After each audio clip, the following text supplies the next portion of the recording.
Selamat hari Minggu, senang bisa berkumpul lagi di Minggu pagi hari ini. Walaupun kita hanya bertemu secara online karena kasus yang makin meningkat, tapi saya percaya ini tidak mengurangi semangat kita untuk tetap bisa belajar dari firman Tuhan, untuk tetap berfellowship dan tetap meninggikan Tuhan kita. Sangat bersyukur mendengar kabar baik tentang banyak saudara-saudari kita yang terpapar COVID yang hari ini sudah sembuh dan bisa beraktivitas secara normal lagi. Dan saya juga akan terus berdoa untuk saudara-saudari yang saat ini juga masih dalam keadaan sakit, untuk Tuhan sendiri yang akan memulihkan kondisi kalian semua. Dan bagi kita semua yang lain, mari kita terus jaga protokol kesehatan yang sudah disarankan dan terus tingkatkan imunitas tubuh kita sehingga kita bisa kuat dalam masa-masa yang tidak mudah ini. Kita terus berikan yang terbaik, jangan kasih kendor dulu pada saat-saat seperti ini. Sebelum kita masuk dalam firman Tuhan, saya mengajak mari kita bersatu di dalam doa. Tuhan, terima kasih. Engkau Tuhan yang setia, Tuhan yang mengasihi kami, Tuhan yang tidak pernah menyerahkan kami. Biarlah Tuhan di pagi hari ini kami bisa betul-betul sekali lagi dikuatkan oleh firman Engkau. Kami bisa punya hati yang mau belajar, bertumbuh, dan sehingga kami semua di sini bisa menjadi lebih kagum lagi akan Engkau di dalam kehidupan kami. Bantu untuk kami bisa setia, tidak cuma di masa kami senang, tapi di masa-masa sulit kehidupan kami pun, kami bisa melihat penyertaan Engkau, kebaikan Engkau, dan keyakinan kami tidak akan kendor. Terima kasih ya Tuhan, sertai hamba-Mu dengan roh Engkau, sehingga apa yang disampaikan hari ini betul-betul bisa menjadi kekuatan bagi kami semua di sini. Dan sertai kami semua di sini Tuhan, yang mendengarkan firman Kau, biarlah apa yang kami dengar bisa mengubahkan, menguatkan kami semua di sini. Sekali kami mau berdoa untuk saudara-saudari kami yang sedang sakit, biarlah Engkau sendiri yang menguatkan dan menyembuhkan mereka. Terima kasih Tuhan, kami mau serahkan waktu ini dalam tangan Engkau, hanya dalam nama Yesus kami berdoa dan mengucap syukur. Amin. Bapak Ibu Saudari yang saya kasihi, seperti kita sudah tahu, tema jemaat di bulan ini adalah exalted above the heavens. Ditinggikan lebih daripada tingkat-tingkat surga. Yang kita ambil dari buku Ibrani di pasal yang ke-7 di ayat yang ke-26. Dikatakan di sana, sebab imam besar yang demikianlah yang kita perlukan, yaitu yang saleh, tanpa salah, tanpa noda, yang terpisah dari orang-orang berdosa, dan lebih tinggi daripada tingkat-tingkat surga. Sepanjang bulan ini kita akan mengambil waktu untuk mendalami buku Ibrani. Dan doa saya adalah untuk setiap kita di sini bisa bertumbuh di dalam kekaguman kita akan Tuhan kita Yesus Kristus. Karena di dalam buku Ibrani ini berbeda dengan banyak buku-buku yang lain. Di buku Ibrani ini sang penulis membicarakan betapa luar biasanya Tuhan kita Yesus Kristus. Jauh lebih banyak daripada buku-buku yang lain yang ada di firman Tuhan. Sangat dimengerti kenapa sang penulis mau lakukan itu. Karena dia sedang berusaha meyakinkan pembaca-pembaca suratnya. Yaitu orang-orang Yahudi yang sudah percaya kepada Yesus sebagai juru selamat mereka.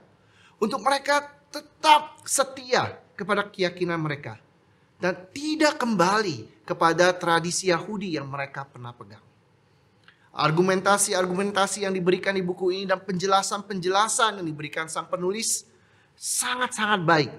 Sangat terstruktur dan sangat mudah dipahami oleh mereka dengan latar belakang tradisi, hukum, dan juga sejarah Yahudi. Penulis Ibrani ini menggunakan referensi dari Perjanjian Lama yang pada saat itu merupakan kitab yang dipakai oleh orang Yahudi dan bahkan saat ini juga masih sedang dipakai, tetap dipakai, sebanyak 86 ayat. Ini adalah buku yang memakai referensi Perjanjian Lama terbanyak kedua sesudah buku Matius atau kitab Matius yang menggunakan 96 ayat. Kenapa Karena dia tahu inilah orang-orang yang mengerti sejarah dan tradisi Yahudi. Tidak saja dia berusaha menjelaskan kepada mereka bagaimana Yesus adalah sosok yang bahkan sudah dinubuatkan dari perjanjian lama. Tapi juga banyak tradisi dan hukum-hukum di perjanjian lama yang sudah dipegang oleh orang Yahudi itu hanyalah bayangan dari apa yang akan digenapi di dalam sosok Yesus itu sendiri. Sang penulis juga berusaha membuktikan bahwa Yesus itu jauh lebih besar, jauh lebih tinggi, jauh lebih hebat, jauh lebih penting daripada semua tokoh-tokoh penting yang ada di dalam tradisi Yahudi tersebut. Contohnya, Yesus jauh lebih penting daripada Abraham, dari Musa, dari para imam besar, para nabi-nabi yang berbicara di perjanjian lama, bahkan jauh lebih tinggi dari malaikat-malaikat.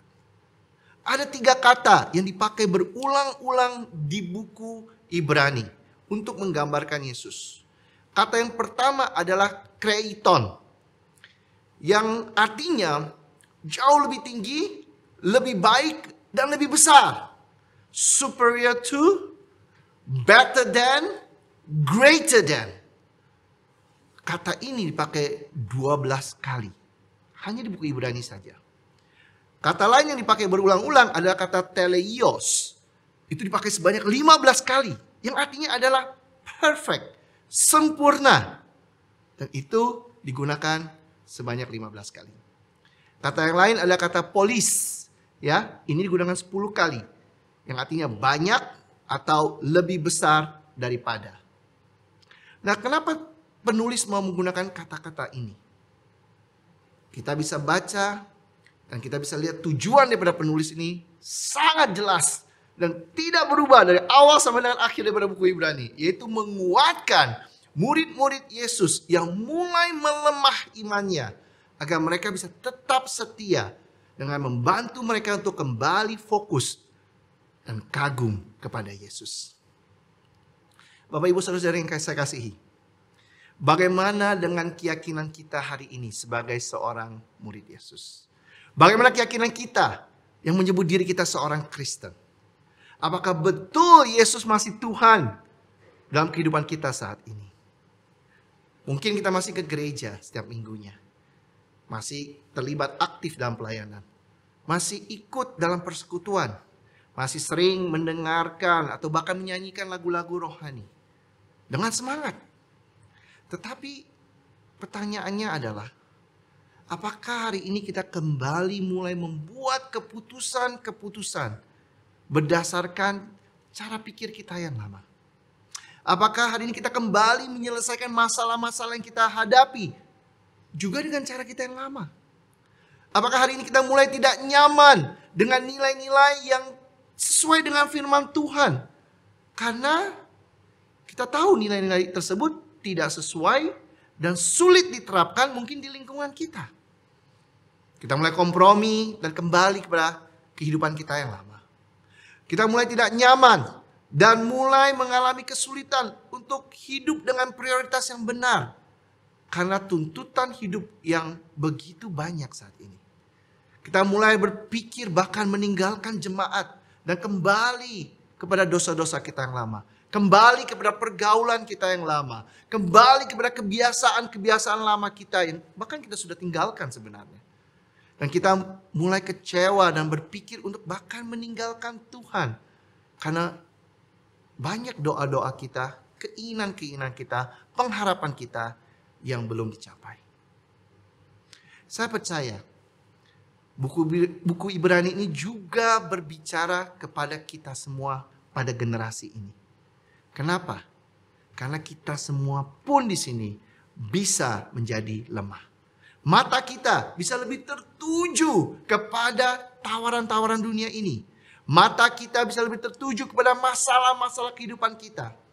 Mata kita bisa tertuju pada kelemahan atau kekurangan di dalam diri kita.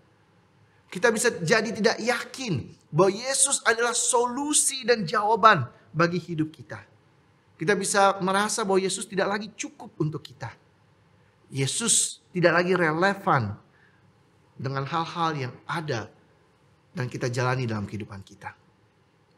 Tapi biarlah apa yang kita pelajari selama bulan ini bisa menguatkan kita kembali dan bisa membantu kita untuk melihat bahwa Yesus adalah Tuhan dan Dia lebih daripada semua yang terpenting dalam hidup kita, karena Dia adalah sumber kehidupan kita itu sendiri. Minggu lalu kita sudah belajar dari saudara kita Halem bagaimana Yesus adalah pengantara yang sempurna, the perfect mediator.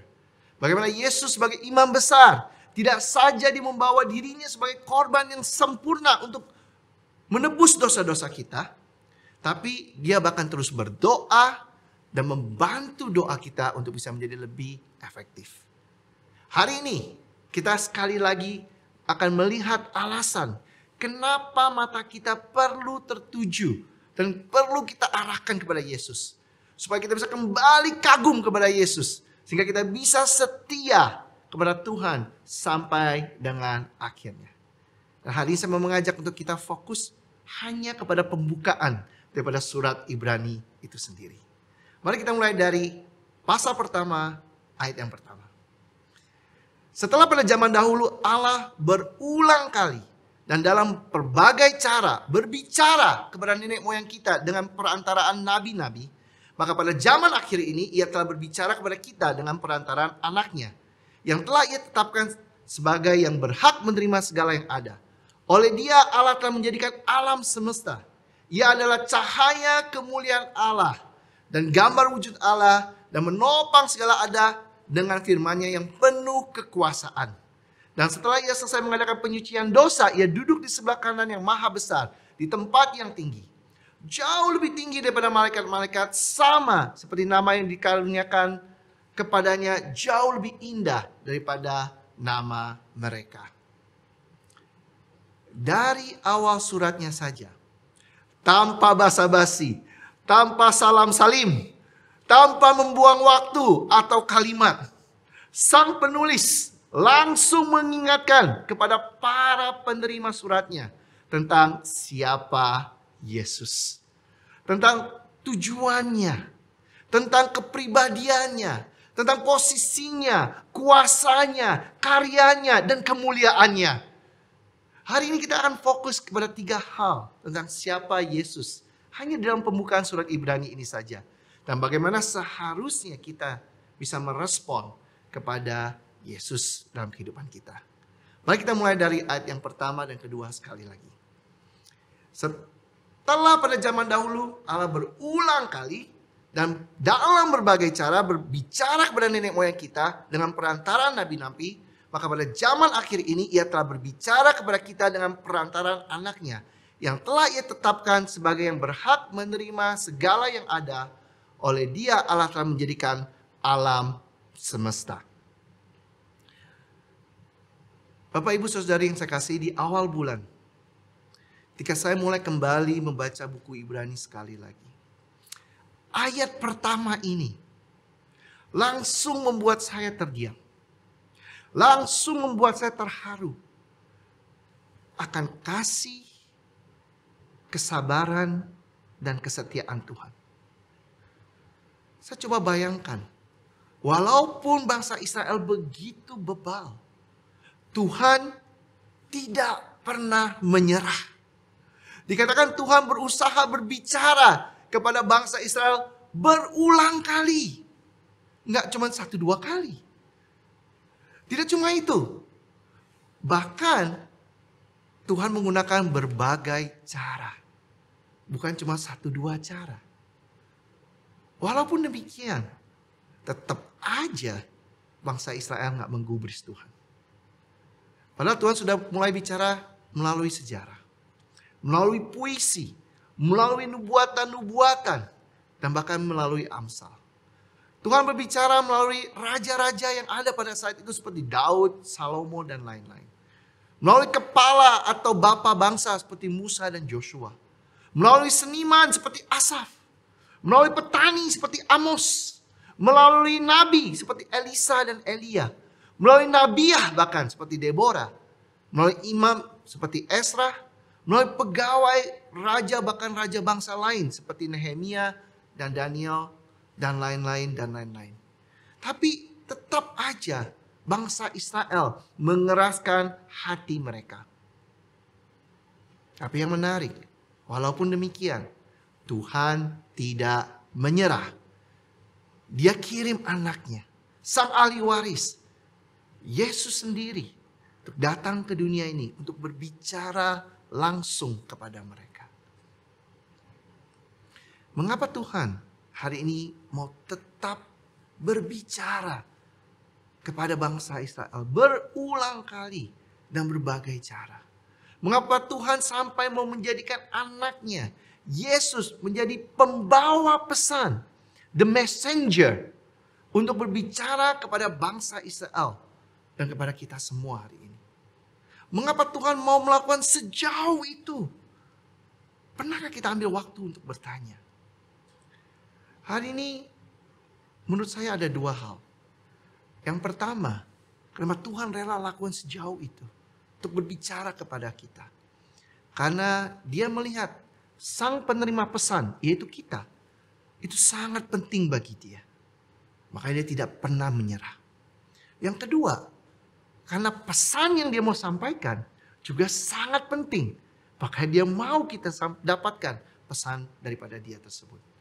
Yesus, anak Allah, sampai rela datang ke dunia untuk berbicara kepada kita manusia.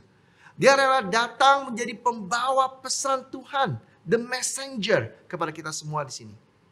Hari ini bisa nggak kita bersyukur akan betapa sabarnya Tuhan, setianya Tuhan, dan perjuangan Tuhan untuk hanya mau berbicara dan menyampaikan pesannya kepada kita?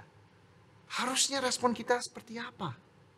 Di Ibrani pasal 3 ayat 7 dikatakan, sebab itu, seperti yang dikatakan Roh Kudus, pada hari ini jika kamu mendengar suaranya, janganlah keraskan hatimu seperti dalam kegeraman pada waktu pencobaan di padang gurun, di mana nenek moyangmu mencobai aku dengan jalan menguji aku, sekalipun mereka melihat perbuatan-perbuatanku 40 tahun lamanya. Itulah sebabnya aku murka kepada angkatan itu dan berkata, selalu mereka sesat hati dan mereka tidak mengenal jalanku, sehingga aku bersumpah dalam murkaku, mereka takkan masuk ke tempat perhentianku. Jika kita betul-betul bisa menghargai Yesus hari ini sebagai pembawa pesan, the messenger. Jika kita mendengar suara Tuhan hari ini melalui Yesus, Bapak, Ibu, Saudari, saya mengajak, mari kita lembutkan hati kita. Jangan keraskan hati kita. Karena kalau tidak, hati kita di sini akan akhirnya menjadi sesat. Dan seperti bangsa Israel yang bebal, kita bisa kehilangan kesempatan kita untuk masuk ke tempat perhentian yang Tuhan sudah siapkan bagi kita semua di sini. Saya mau tanya, masih gampangkah hati kita digerakkan oleh firman Tuhan? Masih mudahkah hati kita merespon kepada apa yang Yesus coba sampaikan kepada kita? Masihkah hari ini kita percaya bahwa Tuhan tetap mau berbicara, berkomunikasi kepada kita? Bisakah kita melihat hari ini bahwa Yesus melihat dia, bahwa kita ini adalah penting bagi dia. Makanya dia rela datang dan berbicara kepada kita. Jika Tuhan harus berbicara kepada kita berulang-ulang dan berbagai cara, bahkan harus melalui anaknya sendiri sebagai the messenger, berarti pesan yang mau disampaikan sangat-sangat penting. Berarti kita sangat-sangat penting bagi dia. Hari ini saya mengajak, mari kita jangan mengambil ringan firman Tuhan. Jangan keraskan hati kita. Saya percaya, jika sesuatu itu penting bagi kita, kita akan berusaha, walaupun itu sulit, untuk kita di sini bisa mengerti hal tersebut. Jika kita mau, kita bisa pahami kok pesannya Tuhan. Kita bisa pahami kok yang namanya firman Tuhan. Karena terus terang di dalam kehidupan ini banyak hal yang jauh lebih kompleks daripada firman Tuhan itu sendiri. Dan kita bisa pahami. Tapi hari ini firman Tuhan jauh lebih mudah daripada banyak hal-hal yang ada. Bahkan saya tahu ada game-game yang jauh lebih kompleks, ada buku-buku yang lebih kompleks, ada penulisan-penulisan yang lebih kompleks, ada banyak hal-hal yang lebih kompleks yang orang bisa pahami. Tapi kenapa hari ini untuk firman Tuhan orang tidak bisa pahami? Saya percaya satu hal. Kalau kita tidak bisa pahami pesan Tuhan hari ini, bukan karena pesan Tuhan terlalu sulit, tetapi hati kita yang tidak ada di sana.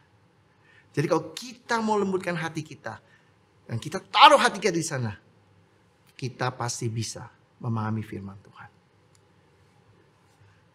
To listen to God's voice, we need to turn down the world's volume. Untuk dapat mendengarkan suara Tuhan, kita perlu turunkan volume suara dunia ini. Kadang-kadang dunia ini terlalu bising. Terlalu banyak hal yang kita mau dengarkan sehingga firman Tuhan tidak menjadi jelas di dalam kehidupan kita. Ingat, Tuhan mau berbicara dengan kita. Pesan yang disampaikan sangat penting. Kita sangat penting bagi Dia. Hari ini harusnya kita merespon juga dengan baik. Tuhan rela lakukan segalanya untuk berbicara dengan kita. Pertanyaannya, apakah kita rela lakukan segalanya untuk mendengarkan Dia? Hal yang kedua, di ayat yang ketiga, Ibrani pasal yang pertama. Ia adalah cahaya kemuliaan Allah dan gambar wujud Allah, dan menopang segala yang ada dengan firman-Nya yang penuh kekuasaan. Dan setelah Ia selesai mengadakan penyucian dosa, Ia duduk di sebelah kanan yang maha besar di tempat yang tinggi. Jauh lebih tinggi daripada malaikat-malaikat, sampai seperti nama yang dikandungkan keberaniannya jauh lebih indah daripada nama mereka. Yang menarik, setiap nabi sebelum Yesus hanya bisa membawa bagian-bagian kecil daripada pesan Tuhan. Setiap nabi membawa bagian pesan yang berbeda-beda. Ada yang membawa pesan pertobatan seperti Yunus. Ada yang membawa pesan kekudusan Tuhan seperti Yesaya. Ada yang membawa pesan kasih karunia Tuhan seperti Hosea. Keadilan Tuhan seperti Amos. Hikmat Tuhan seperti Salomo. Tiap mereka hanya membawa bagian-bagian dari pesan Tuhan. Tapi Yesus berbeda. Ketika Yesus datang, Yesus adalah seluruh pesan Tuhan tersebut. Jika para nabi hanya membawa pesan atau menjadi the messenger atau pembawa pesan, Yesus tidak cuma menjadi pembawa pesan atau the messenger, tapi Yesus sendiri adalah juga sang pesannya itu atau the message himself. Saya mau kita di sini melihat sebuah analogi yang menarik. Ya, kita semua di sini mungkin pernah main jigsaw puzzle ya. Kita main potongan-potongan kecil yang kita satukan akhirnya membuat satu gambaran yang penuh. Nah, para nabi ini hanya membawa pesan Tuhan seperti jigsaw puzzle, kepingan puzzle tersebut. Itulah pesan yang dibawa para nabi. Tapi nggak pernah bisa melihat the complete picture. Tapi ketika Yesus datang, itulah the complete picture of the puzzle.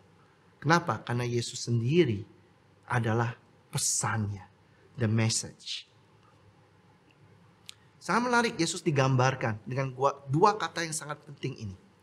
Pertama adalah cahaya kemuliaan Allah. Bahasa Yunaninya adalah apaugasma. Apaugasma artinya adalah sinar yang memancar langsung atau juga sinar yang dipantulkan. Nah, seperti kita hari ini kalau kita mau melihat matahari dengan mata kita langsung, itu aja bisa merusak mata kita. Sama hari ini manusia kita nggak bisa melihat Tuhan secara langsung. Tapi ada sinarnya yang dipantulkan sehingga kita bisa melihat dengan baik dan dengan baik tanpa merusak pandangan kita atau mata kita. Ya, demikian pula dengan matahari sama ya, matahari sinarnya kalau kita lihat langsung merusak mata kita, tapi kalau kita lihat pantulannya ya kita bisa lihat dengan jelas. Nah, dalam Yesus, waktu kita melihat ke Yesus, kita bisa melihat kepada Tuhan dengan aman. Yang kedua, kata yang dipakai adalah gambar wujud Allah. Bahasa Yunaninya karakter. Ya, artinya apa? Cetakan. Sama persis. Exact representatif daripada yang dicetak itu sendiri. Nah, walaupun dalam bentuk manusia, di dalam Yesus kita bisa menikmati Tuhan sepenuhnya. Melalui Yesus, kita bisa punya kesempatan untuk memahami Tuhan. Dalam bentuk Yesus, kita bisa mengenal Tuhan secara pribadi dan dalam. Kepribadian Tuhan, hati Tuhan, perasaan Tuhan, cara pikir Tuhan, kita bisa temukan di dalam diri Yesus. Melalui Yesus, Tuhan bukan lagi sosok yang jauh, tetapi sosok yang dekat. Bukan lagi hanya sebuah konsep yang asing dan abstrak yang tidak bisa masuk ke dalam pikiran kita, tapi menjadi satu sosok yang sangat nyata dan sangat-sangat pribadi. Bukan lagi sosok yang tidak bisa didekati, tapi satu sosok yang bahkan mau membangun sebuah hubungan yang sangat intim dengan kita manusia. Dengan kelahiran Yesus, kita bisa mengerti artinya Immanuel, yaitu Tuhan beserta kita, atau Tuhan ada di tengah-tengah kita. Pertanyaannya hari ini, bagaimana respon kita ketika Tuhan mendekat kepada kita? Ketika Tuhan mau tinggal bersama-sama dengan kita. Ketika Tuhan ada di tengah-tengah kita. Apa kita juga mendekat? Atau kita pilih untuk menjauh?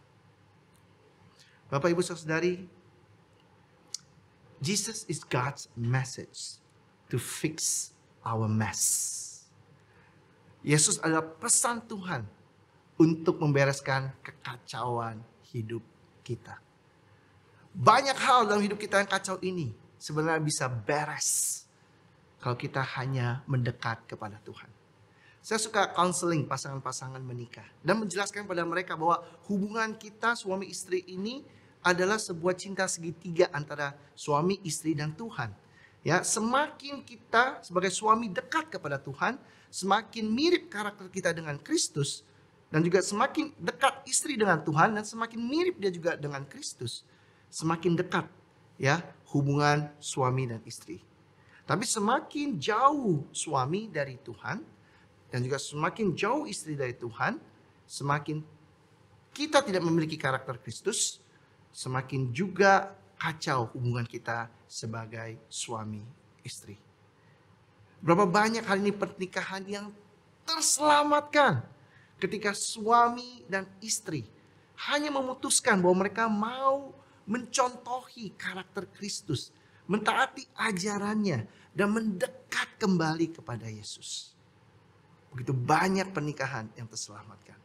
Berapa banyak hari ini hubungan yang dipulihkan ketika kita mau rendah hati, ketika kita mau mengampuni, ketika kita mau bertobat daripada dosa-dosa kita yang lain. Berapa banyak masa depan daripada anak-anak hari ini yang terselamatkan karena hanya orang tuanya yang mau bertobat dan memulihkan hubungan mereka dengan Tuhan kembali.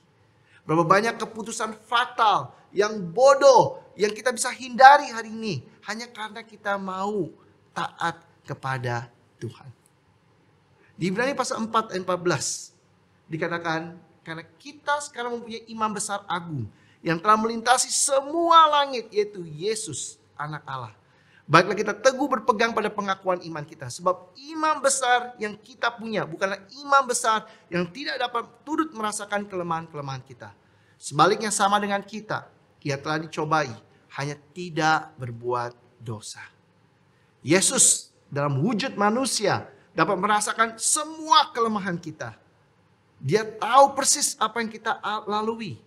Bahkan dia sendiri dicobai seperti kita manusia. Tapi kabar baiknya, dia tidak berbuat dosa. Yesus menunjukkan kepada kita semua di sini, dalam kemanusiaan yang dia miliki pada saat itu, dia bisa untuk katakan tidak pada dosa. Dengan kata lain hari ini, kita pun dengan kemanusiaan yang kita punya sebenarnya, kita pun bisa setia kepada Tuhan sebenarnya. Cuma seringkali kita membuat alasan untuk kita tidak setia dan jatuh dalam dosa. Hari ini Tuhan rela lakukan segalanya untuk mendekat kepada kita. Pertanyaannya, apakah kita rela lakukan segalanya untuk bisa berjalan bersama dengan Dia? Yang terakhir, dikatakan di ayat ketiga di Ibrani pasal yang pertama tadi bahwa dan setelah ia selesai mengadakan penyucian dosa, ia duduk di sebelah kanan yang maha besar di tempat yang tinggi. Yang ketiga, kita perlu bisa melihat Yesus sebagai the Messiah atau Mesias.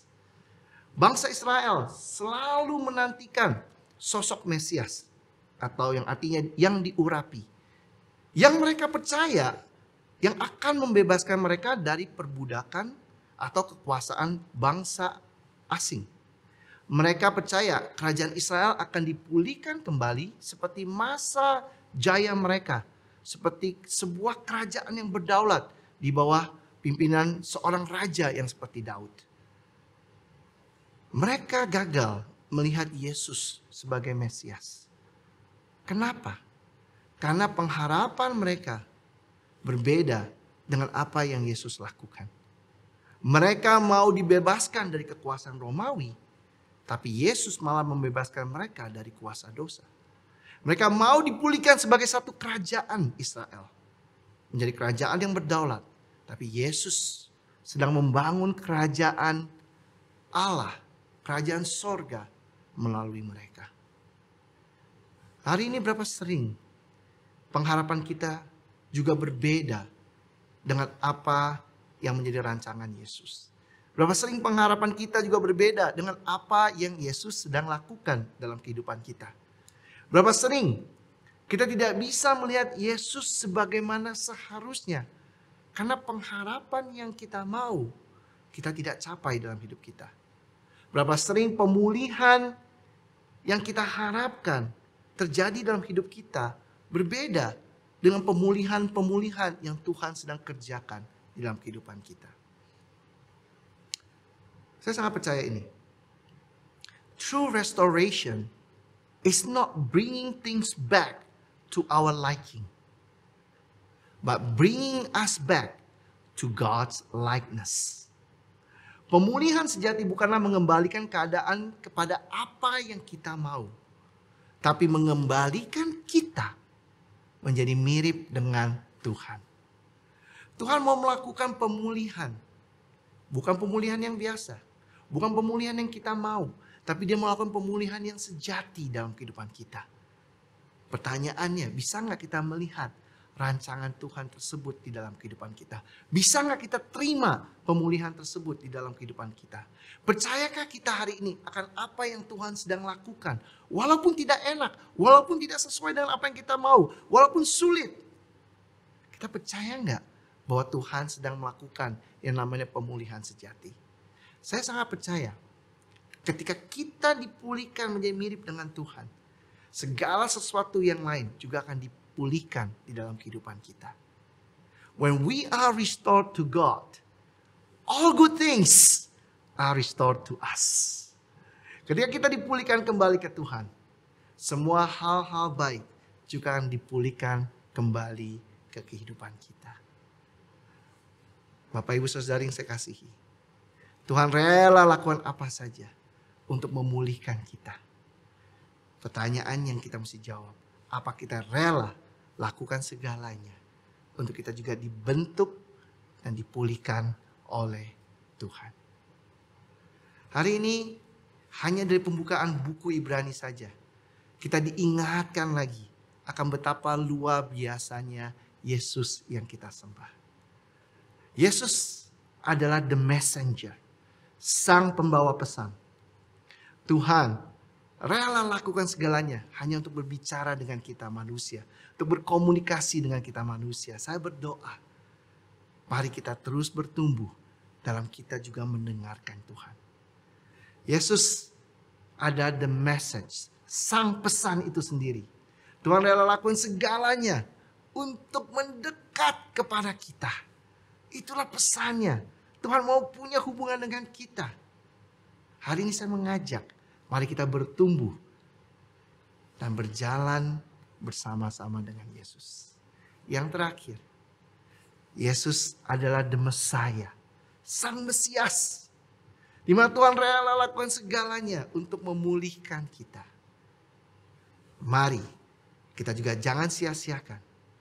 Kita bertumbuh dan kita juga rela untuk dibentuk dan dipulihkan oleh Tuhan kita.